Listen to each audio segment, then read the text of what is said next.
श्री दत्तप्रबोध अध्याय 24. मातेस तत्वज्ञानाचं निरूपण. मागील अध्यायामध्ये आपण परशुराम व सहस्रार्जुन यांची कथा पाहिली. आता या अध्यायामध्ये दत्तगुरु आपल्या मातेला तत्वज्ञानाचं निरूपण करून सांगतात. अध्यायाला सुरुवात करूया.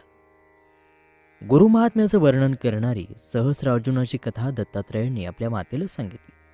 ते ऐकून माता अनसूया प्रसन्न झाली आणि म्हणाली, दत्तात्रेय, आतापर्यंत तुम्हाला बाह्य देहाचं तत्वज्ञान निरूपण करून सांगितलं. ते मी अगदी मन लावून ऐकलं. आता मला त्याबद्दलची अधिक गोडी निर्माण झाली आहे. म्हणून तुम्हाला आता अंतर्गर्भाचंही तत्वज्ञान सांग.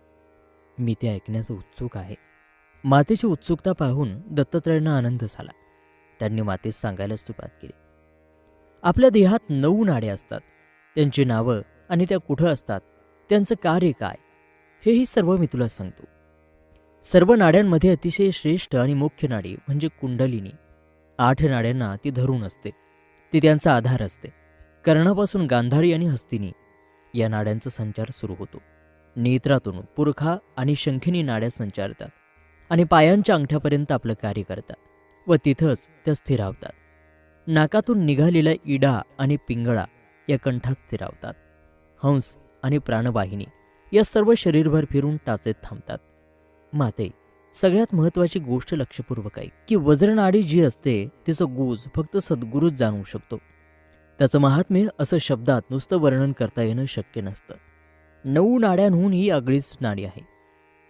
वज्रदंड मणिपूर मार्गे गुरुनं सिद्ध दिली की ही वज्रनाडी जागृत होते. त्यासाठीच गुरुकृपा व्हावी लागते. गुरुकृपेमुळेच तिचं अस्तित्व समजतं. एरवी तिचं अस्तित्व कोणालाही उमजत नाही. त्यासाठी गुरुमुख विलासच हवा. ज्याप्रमाणे पाण्यातल्या प्रतिबिंबाकडे बघून डोक्यावर भिरभरणाऱ्या मत्स्याच्या डोळ्याचा छेद घ्यावा, त्याचप्रमाणे गुरुकृपा ही नाडी जागृत करते. आता 16 सांध्यांचा इतिहास सांगतो. घोटे, गुडघे आणि कंठस्थळ यांचा एकमेळ असतो. मनगट, कोपरे आणि खांदे मिळून दोन्ही हाताचे सांधे 12 होतात. हृदय, कंठ, मस्तक आणि शिर मिळून प्रत्येक 16 सांधे होतात.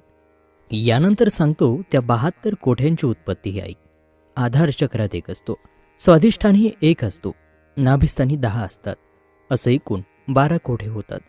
उदरामध्ये म्हणजेच पोटात 2 स्थूल कोठे, कंठात 16, वायुयंत्राचे 4 आणि ध्वनी साठवण्यासाठी 2 व अग्निचक्राचे 2 असे सगळे मिळून 50 झाले.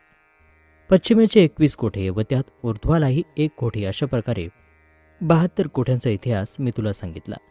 आता बीजरचांचे प्रमाण तुला समजावून देतो.